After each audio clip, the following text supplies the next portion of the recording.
हे Krishna द्वारकावासी quasi Yadav नंदन आपदवी परिभूता माम त्राय स्वासु जनार्दन। ये है श्रीमद् भागवत गीता का 9वां अध्याय। इस अध्याय में भगवान जो उपदेश दिया है उसको उन्होंने सब विद्याओं का और समस्त गुप्त रखने योग्य भावों का राजा बतलाया है। इसलिए इस अध्याय का नाम राज विद्या राज गुहा योग रखा गया है। इस अध्याय के पहले और दूसरे श्लोकों में अर्जुन को पुनः विज्ञान सहित ज्ञान का उपदेश कराने की प्रतिज्ञा करके उसका महत्व बतलाया है। तीसरे उस उपदेश में श्रद्धा रखने वालों के लिए जन्म मरण रूपी संसार चक्र की प्राप्ति बतलाई गई है। चौथे से छठे तक भगवान के निराकार रूपी व्यापकता और निर्लेपता का वर्णन करते हुए भगवान की ईश्वरीय योग शक्ति का दिग्दर्शन कराकर उसी स्वरूप में समस्त भूतों की स्थिति वायु और आकाश के दृष्टांत पूर्वक बतलाई गई है। तदंतर 7वें से 10वें में महाप्रलय के समय समय प्राणियों का भगवान की प्रकृति में लय होना और कल्पों के आदि में पुनः भगवान के सकाश से प्रकृति द्वारा उनका रचा जाना एवं इन सब कर्मों को करते हुए भी भगवान का उसमें निर्लिप्त रहना बतलाया गया है। 11वें और 12वें में भगवान के प्रभाव को न जानने के कारण उनका तिरस्कार करने वालों की निंदा करके 13वें और 14वें में भगवान के प्रभाव को जानने वाले अनन्य भक्तों के भजन का प्रकार बतलाया गया है। 15वें में एकत्व भाव से ज्ञान यज्ञ के द्वारा ब्रह्मा की उपासना करने वाले ज्ञान योगियों का और विश्व रूप परमेश्वर की उपासना करने वालों का वर्णन किया गया है। तदंतर 16वें से 19वें भगवान ने अपने गुण प्रभाव और विभूति सहित स्वरूप का वर्णन करते हुए कार्य कारण रूप समस्त जगत को ही अपना स्वरूप बतलाया है। 20वें और 21वें में स्वर्ग भोगों के लिए ज्ञान आदि कर्म करने वालों के अवमानना का वर्णन करके 22वें में निष्काम भाव से नित्य निरंतर चिंतन करने वालों अपने भक्तों का योग क्षेम बहन करने की प्रतिज्ञा की है। 23वीं से 25वें तथा देवताओं की उपासना को भी प्रकारांतर से अवधि पूर्वक अपनी उपासना बतलाकर तथा भगवान को तत्व से न जानने की बात कहकर उसका फल उन देवताओं की प्राप्ति और अपनी उपासना का फल अपनी प्राप्ति बतलाया गया है। 26वें भगवत वृद्धि श्रद्धि की सुगमता दिखलाकर 27वें में अर्जुन को सब कर्म भगवत दर्पण करने के लिए कहा गया है और 28वें में उसका फल अपनी प्राप्ति बतलाया गया है। 29वें में अपनी समता का वर्णन करके 30वें और 31वें में दुराचारी होने पर भी अनन्य भक्त के भगवान के भजन का महत्व दिखलाया गया है। 32वें में अपनी शरण गति से स्त्री वैश्य शूद्र और चांडाल आदि को भी परम गति रूप फल की प्राप्ति बतलाई गई है। 23वें और 34वें में पुण्यशील ब्राह्मण और राजऋषि राजभक्तों की बड़ाई करके शरीर को अनित्य बतलाते हुए अर्जुन को अपनी शरण होने के लिए कहकर अंगों सहित शरण गति के स्वरूप का निरूपण करके अध्याय का उपसंहार किया गया है।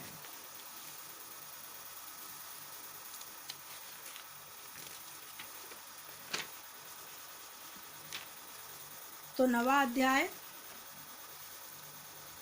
इस प्रकार शुरू होता है। भगवान बोलते हैं, तुझ दोष दृष्टि रहित भक्त के लिए इस परम गोपनीय विज्ञान सहित ज्ञान को पुनः भली भांति कहूंगा, जिसको जानकर तू दुख रूप संसार से मुक्त हो जाएगा।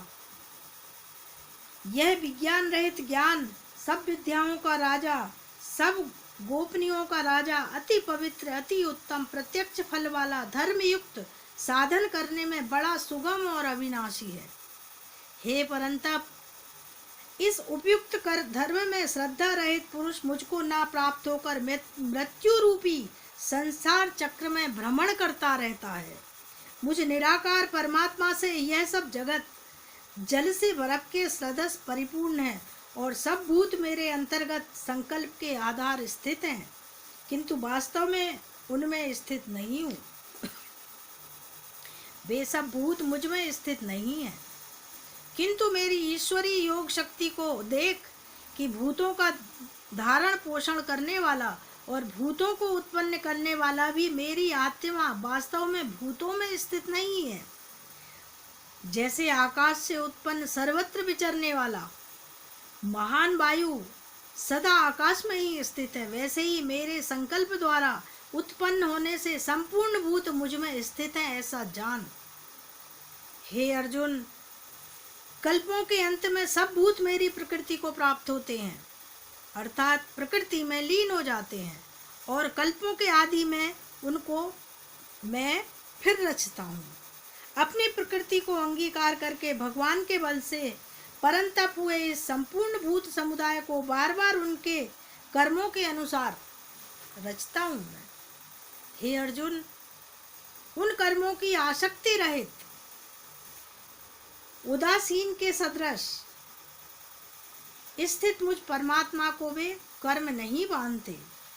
उदासीनता से रहित सदृश का तात्पर्य ये है कि जिसके संपूर्ण कार्य कर्तव्य भाव के बिना अपने आप सत्ता मात्र से ही होते हैं, उनका नाम उदासीनता के सदृश है। हे अर्जुन, मुझ अधिष्ठाता के सकाश से प्रकृति चराचर सहित सर्व जगत को रचती है, और इस हेतु से ही यह संसार चक्र घूम रहा है। मेरे परम भाव को न जानने वाले मूढ़ लोग मनुष्य शरीर धारण करने वाले मुझ संपूर्ण भूतों के महान ईश्वर को तुच्छ समझते हैं, अर्थात अपनी योग माया से संसार के उद्धार के लिए मनुष्य में विचरते हुए मुझ परमेश्वर को एक साधारण मनुष्य समझते हैं। वे व्यर्थ आशा, व्यर्थ कर्म, व्यर्थ ज्ञान वाले विक्षिप्त चित्त अज्ञानी जन राक्षसी, आसुरी और मोहिनी प्रकृति को ही धारण किए रहते हैं। परंतु हे कुंती पुत्र, देवी प्रकोप के आश्रित महात्मा जन मुझको सब भूतों का सनातन कारण और नाश सहित अक्षर स्वरूप जानकर अनन्य मन से युक्त होकर निरंतर भजते हैं। वे दृढ़ निश्चय वाले भक्तजन निरंतर मेरे नाम और गुणों का कीर्तन करते हुए तथा मेरी प्राप्ति के लिए यत्न करते हुए मुझको बार बार प्रणाम करते हुए सदा मेरे माध्यम से युक्त होकर अनन्य प्रेम से मेरी उपासना करते हैं। दूसरे ज्ञान योगी मुझ निर्गुण निराकार ब्रह्मा का ज्ञान यज्ञ के द्वारा अभिन्न भाव से पूजा करते हुए भी मेरी उपासना करते हैं, और दूसरे मनुष्य बहुत प्रकार से स्थित मुझ विराट स्वरूप परमेश्वर की पृथक भाव से उपासना करते हैं। क्रतु में हूँ, यज्ञ में हूँ, स्वधा में हूँ, औषधि में हूँ, मंत्र में हूँ, घृत में हूँ, अग्नि में हूँ, और हवन रूप क्रिया भी मैं ही हूँ। इस संपूर्ण जगत का धाता अर्थात धारण करने वाला, कर्मों के फलों को देने वाला, पिता माता पितामह, जानने योग पवित्र ओंकार, ऋग्वेद, सामवेद और यजुर्वेद भी मैं ही हूँ। प्राप्त होने योग्य परम धाम, भरण पोषण करने वाला, सबका स्वामी, शुभाशीष, शुभाशुभ का देखने वाला, सबका वास स्थान, शरण देने वाला, प्रत्युपकार न चाहकर हित करने वाला, सबकी उत्पत्ति प्रलय का हेतु, स्थिति का आधार, निधान और अविनाशी कारण भी मैं हुई हूँ। भगवान कहते हैं कि निधान से मतलब है प्रलय काल में संपूर्ण भूत सूक्ष्म रूप से जिसमें लय होते हैं, उसका नाम है निधान।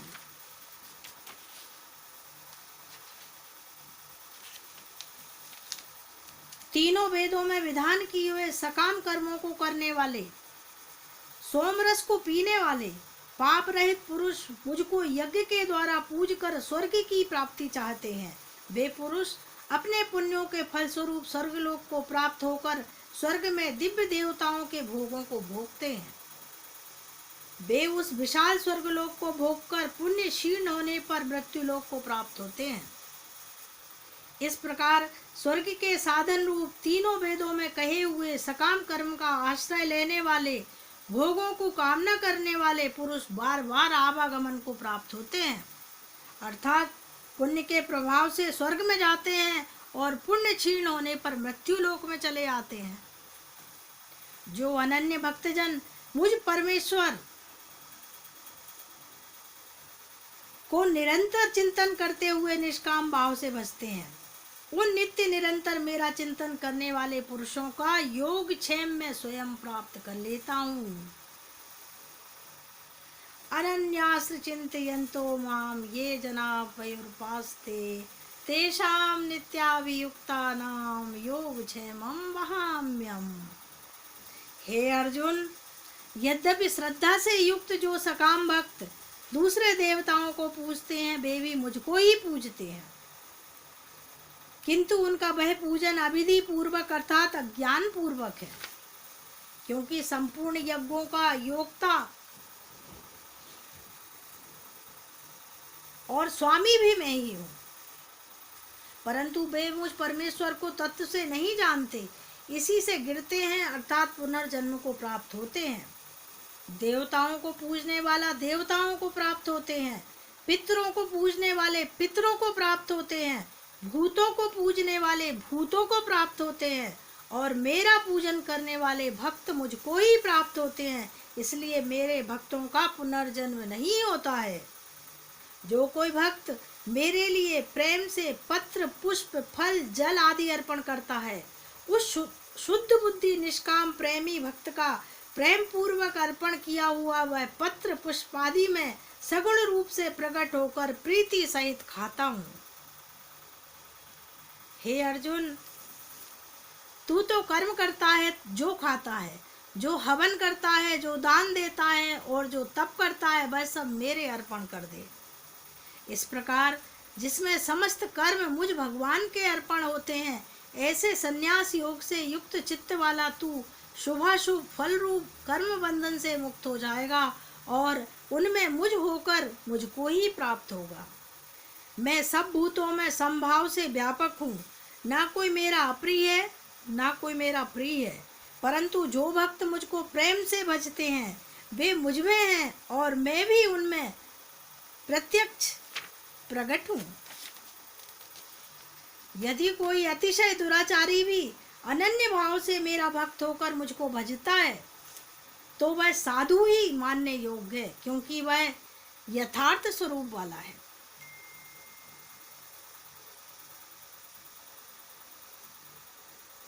अर्थात उसने भली भांति निश्चय कर लिया है कि परमेश्वर के भजन के समान अन्य कुछ भी नहीं है।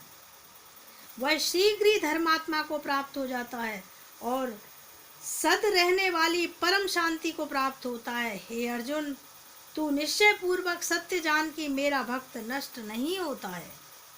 हे अर्जुन, स्त्री वैश्य शूद्र और पापियोनी चांडाल आदि जो कोई भी हो, मेरे शरण होकर परम गति को ही प्राप्त होते हैं। फिर इनमें तो कहना ही क्या है। जो पुण्यशील ब्राह्मण तथा राजऋषि भक्तजन मेरी शरण होकर परम गति को प्राप्त होते हैं। इसलिए तू सुख रहित और क्षणभंगुर इस मनुष्य शरीर को प्राप्त होकर निरंतर मेरा ही भजन कर, मुझ में बनवाला हो, मेरा भक्त बन, मेरा पूजन करने वाला हो, मुझको प्रणाम कर। इस प्रकार तू आत्मा को मुझ में नियुक्त करके मेरे परायण होकर तू मुझको ही प्राप्त होगा।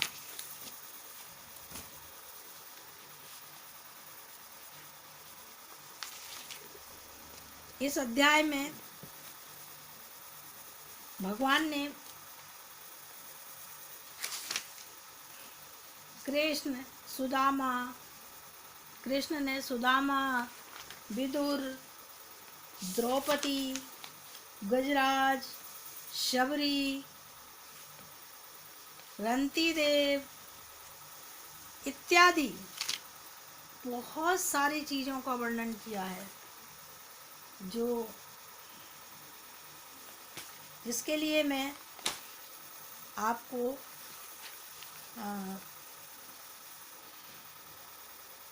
अलग से इसका वर्णन सुनाऊंगी।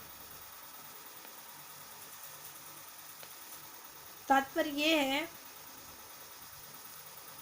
अप्राप्त की प्राप्ति का नाम योग और प्राप्त की रक्षा का नाम क्षेम है। अर्थात भगवान की प्राप्ति के लिए जो साधन उन्हें प्राप्त हैं, सब प्रकार के विघ्न बाधाओं से बचाकर उनकी रक्षा करना और जिस साधन की कमी है उसकी पूर्ति करके स्वयं अपनी प्राप्ति करा देना, यही उन भक्ति प्रेमी भक्तों का योग क्षेम चलाना है।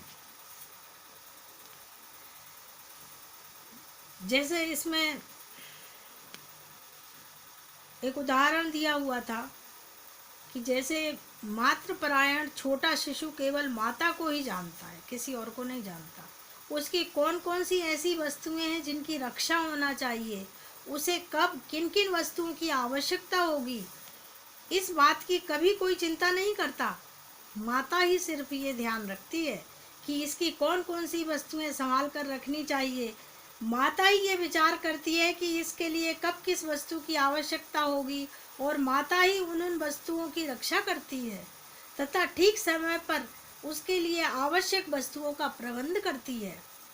इसी प्रकार नित्याभियुक्त अनन्य भक्त के जीवन में अलौकिक या पारमार्थिक किस किस वस्तु की रक्षा आवश्यक है और किस किस की प्राप्ति आवश्यक है, इसका निश्चय भी भगवान करते हैं और उन प्राप्त वस्तुओं की रक्षा तथा अप्राप्त की प्राप्ति ही भगवान करा देते हैं।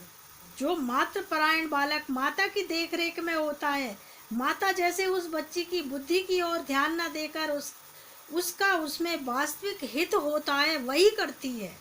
उससे भी बहुत बढ़कर भगवान भी अपने भक्त का जिसमें यथार्थ हित होता है वही करते हैं। ऐसे भक्तों के लिए कब किस वस्तु की आवश्यकता होगी, किन किन वस्तुओं की रक्षा करना आवश्यक है, इसका निश्चय भगवान करते हैं और भगवान का निश्चय कल्याण से ओतप्रोत होता है और भगवान ही रक्षा तथा प्राप्ति का भार वहन करते हैं। लौकिक पारलौकिक कोई भी प्रश्न ही नहीं है कि अमुक वस्तु की प्राप्ति अप्राप्ति का प्रश्न है। जिन वस्तुओं के प्राप्त होने में या रहने में मनुष्य भगवान को भूलकर विषय भोगों में फंस जाता है, जिससे वस्तुतः उसके योग क्षेम की हानि होती है, उनका प्राप्त न होना और न रहना ही सच्चे योग क्षेम की प्राप्ति है। कहने का तात्पर्य यह है कि जैसे एक माँ अपने बच्चों के हितों का ख्याल रखती है, उसका अच्छा बुरा सब कुछ वो जानती है, उसी तरह भगवान अपने भक्तों का ख्याल रखते हैं। उन्हें किस चीज की जरूरत है, कब उन्हें क्या चाहिए। कभी कभी ऐसा दृष्टांत सामने आ जाता है कि आपने दिल से अगर भगवान से कुछ मांग लिया तो वो चीज स्वतः आपके पास आ जाती है। मेरे पिताजी बहुत बहुत अच्छे कवि थे और उन्होंने अपने जीवन काल में एक अंग्रेजी की कविता थी, उसका हिंदी रूपांतरण किया था, जो मुझे याद है। वो ही मैं परमात्मा को समर्पित करती हूँ उनकी तरफ से कि सुखद रात के बाद प्रातः का प्रस्तुत होना, कितना निश्चल हम पर तेरा प्रेम सलोना, शयन असन विश्रांति व्यवस्था कितनी प्यारी, सकल विश्व के लिए कला तूने बलिहारी, हमें चाहिए उसे सहज ही भिजवाता है, तू कितना उदार करुणामय हो जाता है, तेरी करुणा का दिगंत में व्याप्त नाद है, धन्यवाद है पिता कोटि सा धन्यवाद है।